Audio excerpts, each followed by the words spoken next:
Can I just say to Clive, suing Andy Robertson is like kicking Elmo. Seriously, 30 years in Rockingham, you get less for murder. Do they not realise when they do this shit, they give people an excuse to ignore the problem?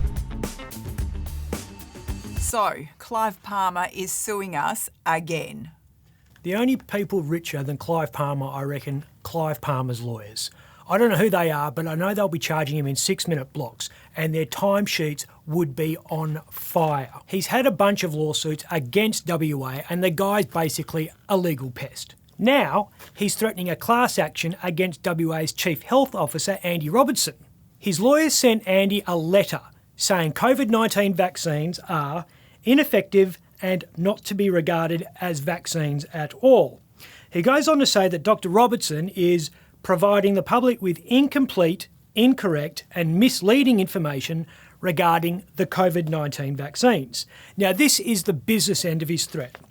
Palmer says that if the government coerces or incentivises people to get the jab, he will fund a class action, seek an injunction, which means he will try to get a court order to stop the vaccine rollout, and he will sue for damages on behalf of people who suffer economic loss if they go to hospital with COVID symptoms after they get the jab. Which is weird financial logic, because if you are so susceptible to COVID that you end up in hospital even if you're vaccinated, then there's a pretty good chance that you would be dead from the virus if you hadn't had the jab in the first place. But who am I to inoculate this argument with a dose of logic? Could he actually win the case? Nah. But the danger isn't a legal one, it's a social one. We already have quite a few people in WA who are against having the vaccine for whatever reasons. This is going to embolden them. He's already bombing our letterboxes with pamphlets and running a very big mainstream media ad campaign. Pretty expensive way to get your message out there. So where does his money actually come from? He sealed the deal of the century about 13 or 14 years ago. I think it was 2008. Clive Palmer has the rights to mine a patch of dirt about 100 kilometres south of Karratha, middle of nowhere. He doesn't want to go to the trouble of building an iron ore mine himself, but luckily for him, he didn't need to. You see, China was sick and tired of getting ripped off by BHP and Rio, so they thought they'd do their own iron ore project, cut out the middleman. This company gives him $500 million for the right to mine his land. Then Clive convinces them to pay him a surcharge on every tonne of stuff they dig up. And then they agree to pay him another surcharge on the final product. And that's after they spend $10 billion building the thing. $500 million in the bank and $1 million a day in his pocket. Every day. He's got literally more money than he knows what to do with. Yep. And his misinformation campaign comes as New South Wales today records 356 new cases and 4 deaths. Do you think he believes the conspiracies? I don't know. I've always been curious about people that have opinions that are contrary to vastly smarter people than themselves. Palmer is basically saying he knows more about novel coronaviruses than the chief medical advisor to the President of the United States of America. It's like people going around today saying the climate change report that just dropped is just wrong, like some random watching Sky After Dark knows more about it than the scientists who sit on the United Nations Intergovernmental Panel on Climate Change. Well, what do you think about it? I got 35% in chemistry. I didn't even do physics. What would I possibly know about this? I do know that a lot of people who have forgotten more about this science than I will ever know are saying it's getting dangerously hot and dry out there. I have absolutely no reason to think that they're all lying to me. But we are at the end of the coldest, wettest winter in living memory, so you can understand why some people around here are a bit confused. And also, for the record, Greta is a pain in the arse. And quite frankly, Extinction Rebellion can go do one. 8 of these people get arrested today. Do they not realise when they do this shit, they give people an excuse to ignore the problem and complain about this side issue of public disorder? You reckon Andy Robertson believes in climate change? He's a man of science, so yep, he probably would. Can I just say to Clive, Suing Andy Robertson is like kicking Elmo. We all know Andy as the bumbling guy with the beard who speaks after McGowan and Cook have told us we can't go down to the pub for a few days. But here's something you probably don't know about Andy, and hopefully it will give Clive's lawyers pause for thought. He served with the Royal Australian Navy from 1984 until 2003, including 3 tours of Iraq as biological weapons chief inspector.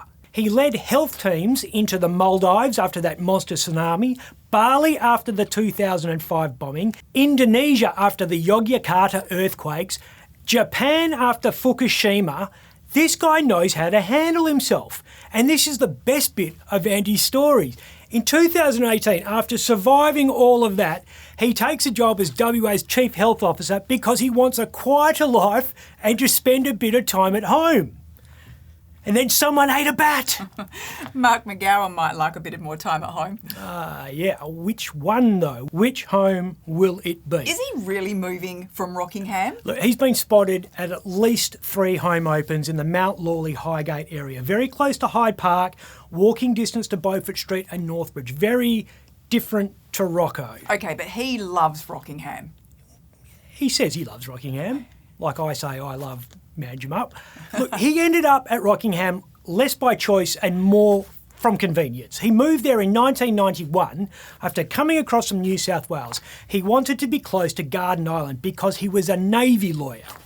Seriously, 30 years in Rockingham, you get less for murder. But you can still be the member for Rockingham and not live there. Yep. You don't need to live in your electorate to represent that electorate. It's actually quite common. The former Labor MP, Fran Logan, he was a minister up until the last change of government.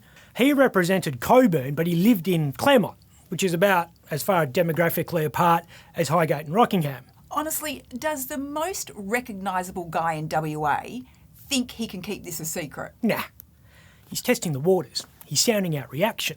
His PR team today is monitoring social media to see what people think about him moving from Rockingham. And he's looking at some seriously nice places. One of them in Highgate's worth $3 million. How's this for 6 degrees of Perth? Ben Wyatt looked at the same house not that long ago, but he says it was out of his price range. There's another federal MP that's also stalking it, and it's owned by a former Liberal staffer who spent the first 3 years of McGowan's premiership trying to take him down. Now she's trying to flog a house to him. $3 million? Where does he get that from? He doesn't. That house, he was just tire kicking. But he will probably move, and it will probably be something in the $1.5 to $2 million range. It won't be $3 million. Yeah, that's still a lot, though. Well, he bought his house in Rockingham for, it was $527,000. That was back in 2002. That'd be worth $1.2 million now. You've got to remember, he earns $356,000 a year. On top of that, he gets an electorate allowance of $75,000 a year. Now, every MP gets that, and they can spend it on pretty much anything they want. It's meant to go on things like postage and small gifts for community organisations, but they don't need to spend it. They can just pocket it. So he could potentially be earning up to what? $430,000, $431,000 a year.